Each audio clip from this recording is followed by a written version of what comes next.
नमस्कार, मैं हूं तेजपाल नेगी और आप देख रहे हैं एसजे टीवी। बड़ी खबर हम आपके साथ साझा कर रहे हैं और खबर है सीधे सुप्रीम कोर्ट से। सुप्रीम कोर्ट में नगर निगम सोलन के 2 निष्कासित पार्षदों की ओर से अनुमति याचिका लगाई गई थी और इस अनुमति याचिका पे अब खबर आ रही है कि सुप्रीम कोर्ट ने स्टे दे दिया है, यानी हाई कोर्ट के आदेश पर स्टे आ गया है।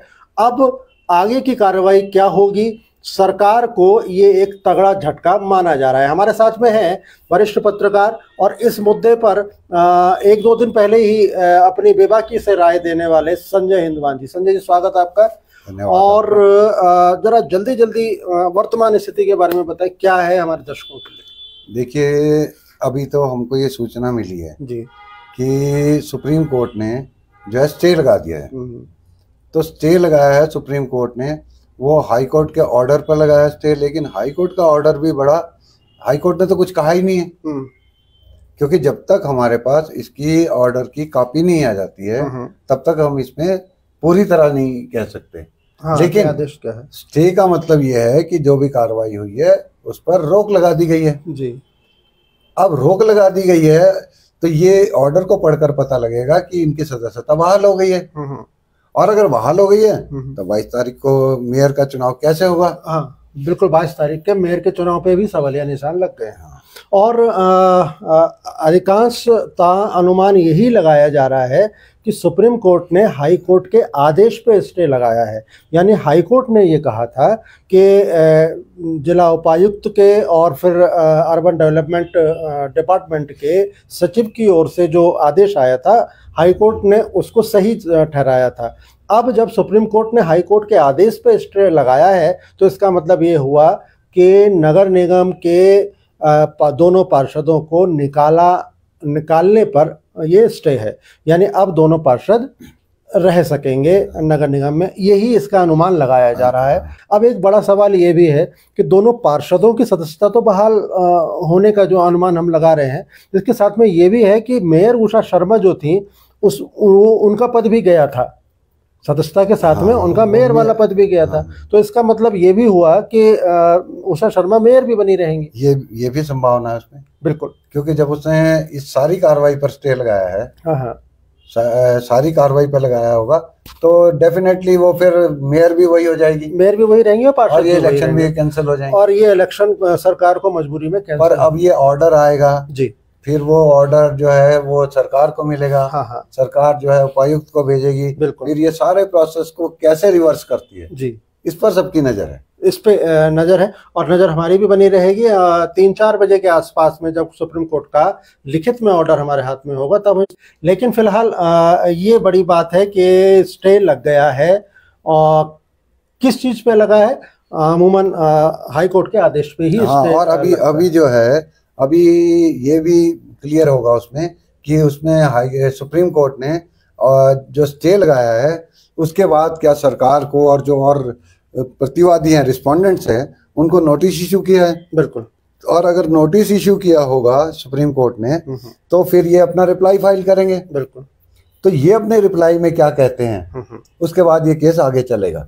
मतलब हालात जो भी हों, चाहे नोटिस दिया हो उनका जवाब देने के लिए, चाहे अभी हम पे चूंकि फिलहाल तो स्टे लगाया है। हाँ, हम स्टे की ही बात करते हैं। तो कुल मिलाकर 22 अगस्त को होने वाला मेयर का चुनाव तो फिलहाल टलता ही दिखाई पड़ रहा है ना।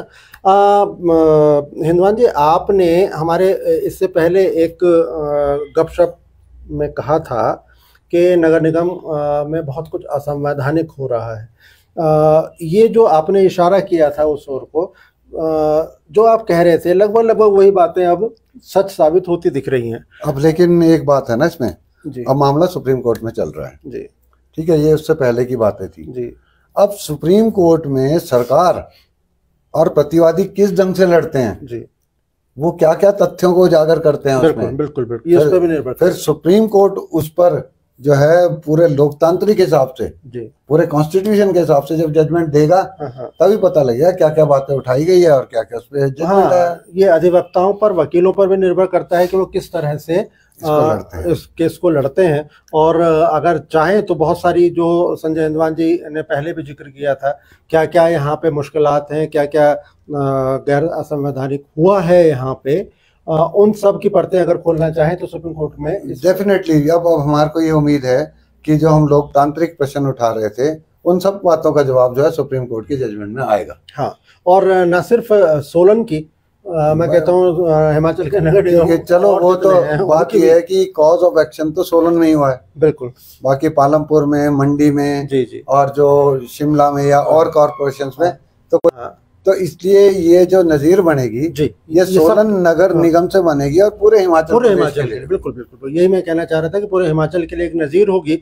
और अगर ये स्टे हुआ है तो ये जो निकाले गए दोनों पार्षद हैं, इन दोनों के लिए एक राहत वाली बहुत बड़ी राहत है। और सरकार के लिए ये मुश्किल बढ़ाने वाली सरकार पर एक बात का अंकुश तो लगेगा जी, कि वो जो मनमानी नहीं कर सकेगी, अब मनमानी नहीं कर सकेगी। फिर जैसे एक नोटिफिकेशन निकाल दिया लास्ट आवर्स में जी, और वो कर दिया जी अब यही कानून है, उसके संवैधानिक पहलुओं पर अब सरकार को सोचना पड़ेगा। एक महत्वपूर्ण बिंदु आपने उस बैठक में हमारी बातचीत में उठाया था कि जब सरकार ने इन दोनों पार्षदों को निकाल दिया तो उसके आधार पर दोनों पार्षदों को अभी कांग्रेस की सदस्यता से बाहर निकाला नहीं था। और ये सवाल मैंने कल कांग्रेस के जिला अध्यक्ष शिव कुमार की पत्रकार वार्ता थी, वहां मैंने ये सवाल उठाया था कि आपने सरकार ने तो निकाल दिया उनको, लेकिन पार्टी ने संगठनात्मक रूप से जो एक्शन लेना था वो नहीं लिया अभी तक। और जबकि इसमें एक बात है कि पार्टी जो है, पार्टी के जब ये पार्टी के खिलाफ वो समझ रहे थे, हमारी पार्टी के खिलाफ बात हुई है, तो वो पार्टी का डिसीजन तो ले सकते थे, उसमें कोई रोक नहीं। बिल्कुल। और इनको निकाल सकते थे। हार किया है उनकी मेंबरशिप पर किया है, जो कि लोगों ने उन्हें वोट डालकर चुन कर दी है। हाँ, जो उनके अधिकार क्षेत्र में नहीं आता है वो अलग करप्शन के चार्जेस हैं। मतलब जो चार्जेस इनके ऊपर लगे हैं कि इन्होंने हमारे ऑफिशियल कैंडिडेट के खिलाफ कैंडिडेट खड़ा कर दिया या पार्टी की बात नहीं मानी, ये जो बातें हैं इनका कोई मतलब नहीं था जी। इस मामले में तो शिव कुमार जी का ये कहना था कि पार्टी इसमें प्रदेश अध्यक्ष पे उन्होंने बात को टाल दिया था कि प्रदेश अध्यक्ष इसमें फैसला करेंगी। फिलहाल उनका कहना था कि कांग्रेस कभी भी ये नहीं चाहती कि लोग उनसे छिटकें, इसलिए अगर वो अपनी गलती का एहसास करते हैं दोनों पार्षद बने रहने में। यहाँ एक प्रश्न और खड़ा होता है जो आप बात कर रहे हैं जी। अब शिव कुमार जी हैं, वो कह रहे हैं कि पार्टी के प्रदेश अध्यक्ष कब बोल रहे हैं कि उनके हिसाब से, आप ही बता रहे हैं। बिल्कुल मेरे पे रिकॉर्डिंग है। हाँ, तो अध्यक्ष जी, प्रदेश सरकार की बहुत मेहनत के बाद सोलन भाजपा मुक्त हुआ, ये आपने भी कहा जी। सुखविंदर सुक्खू जी को इसका श्रेय जाता है, लेकिन नगर निगम सोलन में बहुमत होते हुए कांग्रेस का, डिप्टी मेयर बीजेपी के आ गई, इसकी जिम्मेदारी किसी स्थानीय नेता ने ली। दूसरा सवाल इससे कनेक्टेड है, 2 लोग निकाल दिए गए सभासद पद से, उनको रद्द कर दिया गया उनके सभासदी, लेकिन दिक्कत ये हुई कि पार्टी ने अभी तक उन पर कोई एक्शन नहीं लिया है। ये क्या कोई मजबूरी है? मैं समझता हूँ कॉर्पोरेशन का चुनाव जो था उसमें जिस तरह की उन्होंने कारगुजारी की उसके तहत उनके खिलाफ कार्रवाई, और अभी भी जो जहां तक पार्टी से निकालने की बात है वो माननीय हमारी अध्यक्षा जी जो है, इस बारे में उन्होंने फैसला करना है कि वो पार्टी में रहेंगे या नहीं रहेंगे। लेकिन हम चाहते हैं कि अगर कोई गलती कर दे और गलती में सुधार का संकल्प ले ले तो कोई ऐसी बात भी नहीं है। हमारे जो माननीय यहाँ से हमारे विधायक हैं, हमारे मंत्री जी हैं, वरिष्ठ नेता हैं कांग्रेस के, उनका हमेशा जो उनका जो रवैया है वो बड़ा सॉफ्ट सा सभी के लिए होता है, और वो कभी भी इस बारे में विश्वास नहीं रखते कि इसको निकालो, इसको रख लो, इसको निकालो। लेकिन जब इस तरह की कारगुजारी हो तो संविधान के तहत जो कार्रवाई है उनके खिलाफ लाई। हाँ, तो वो कह रहे हैं प्रदेश अध्यक्ष, तो ये प्रश्न उठता है कि क्या इनको निष्कासित करने के लिए भी प्रदेश अध्यक्ष प्रतिभा सिंह से कोई राय ली गई थी? हाँ, ये संभव हो सकता है। क्या उनकी डायरेक्शन पर ये निष्कासन हुआ है? बिल्कुल। जबकि अभी तक मेरे संज्ञान में तो बात इस तरह की कोई बात आई नहीं है, और प्रदेश अध्यक्ष का नाम भी पहली बार कल शिव कुमार जी के मुंह से निकला है। उन्होंने साथ में एक इशारा ये भी किया था कि जब पार्टी अनुशासनात्मक कार्रवाई उनके खिलाफ करेगी तब तक वो हमारे सम्मानित सदस्य रहेंगे पार्टी के, और मतलब वो अपनी गलती का एहसास करें तो उनकी सदस्यता बहाल भी रह सकती है, ये उन्होंने कहा था। उस पर मैंने काउंटर क्वेश्चन किया था कि क्या आने वाले उपचुनाव में नगर निगम के जो 2 वार्डों से वो निकाले गए उनके यहाँ चुनाव होने हैं, तो अगर वहाँ पे वो दावेदारी करते हैं तो क्या आपकी पार्टी उनको टिकट देगी? तो उन्होंने कहा था ये पार्टी का विषय है। अब इसमें एक नई बात और आई है। ये सुप्रीम कोर्ट से स्टे हुआ है, किस ढंग का स्टे लिखा है, सुप्रीम कोर्ट ने ऑर्डर में क्या लिखा है, अगर इनकी सदस्यता बहाल हो जाती है फिर भी एक चुनाव जो है ना 5 नंबर वार्ड का, 5 नंबर वो होगा जो कुलभूषण गुप्ता जी के निधन से खाली हुआ है, उसमें तो चुनाव होगा। वो तो 6 महीने की बाध्यता है उनकी। वो तो अब देखना यह है कि 1 वार्ड पर चुनाव होता है या 3 पर होता है। अभी तो वो रिप्लाई फाइल करेंगे, क्या कहते हैं, फिर सुप्रीम कोर्ट क्या जजमेंट, मतलब मामला थोड़ा लंबा जाएगा, भविष्य के गर्भ में है। बिल्कुल, लेकिन एक सीट पे तो उनको चुनाव करवाना ही पड़ेगा, और वो है वार्ड नंबर 5। वार्ड नंबर 12 से उषा शर्मा थी। अगर स्टे मिल चुका है और उसमें हाई कोर्ट के आदेश पे स्टे है अगर वो, तो ये निश्चित है कि उषा शर्मा और पूनम ग्रोवर दोबारा से। अभी इसमें एक बात और भी है कि क्या सरकार सुप्रीम कोर्ट में यह प्रयास करेगी कि स्टे को वेकेट कराया जाए। बिल्कुल, वो अपने तर्क रखेंगे अपने, वो उसके बारे में अभी कुछ कहा नहीं जा सकता। वो तो जब इसको रिप्लाई फाइल करेंगे, कोई सूचना आएगी वहाँ से, सुनवाई की डेट क्या है, तो फिर उसके बाद आगे की बातें पता लगेगी। अच्छा, क्या ऐसी संभावना भी है, क्योंकि अब 22 तारीख को मेयर का चुनाव की तिथि घोषित है, तो 22 तारीख के बीच में सरकार जाके नहीं, इतनी जल्दी संभव नहीं है, क्योंकि जब सुप्रीम कोर्ट नोटिस इश्यू करता है तो एटलीस्ट उसमें से 4 वीक का समय देता है। बिल्कुल, 4 वीक का देगा, 15 दिन का देगा, फिर वो रिप्लाई फाइल करते हुए कई बार टाइम एक्सटेंड कर लेते हैं वो, कई बार वो करते हैं, पर उसी टाइम रिप्लाई फाइल होता है, फिर उसके बाद रिजॉइंडर फाइल करने को बोलते हैं। कई पिटिशनर कहते हैं हम रिजॉइंडर फाइल करेंगे, तो ये समय इसमें काफी लगेगा। तो इसके बीच में सरकार जो है इसको स्टे को वेकेट करा लेगी, ये मुझे थोड़ा सा नहीं लगता है। फिलहाल ये स्टे जो है ये कायम रहेगा, और दोनों निष्कासित पार्षदों के लिए 2.5 साल मेयर रही हैं, और उषा शर्मा जो लगभग 4 महीने मेयर रहीं, और उसके बाद उनको सदस्यता से निकाला गया, मेयरशिप भी उनकी गई। दोनों के लिए बड़ी राहत की बात है अगर सुप्रीम कोर्ट ने स्थगनादेश दिया है 3-4 बजे के बाद। और इसमें एक बात और है कि इस स्टे के बाद राजनीतिक बात है, पोजीशन दोबारा वही बन गई। बिल्कुल, फिर वही गुटबाजी आ गई सामने। बिल्कुल, सुप्रीम कोर्ट को अलग छोड़ दो। अब तो वो फिर से 4 हो गए।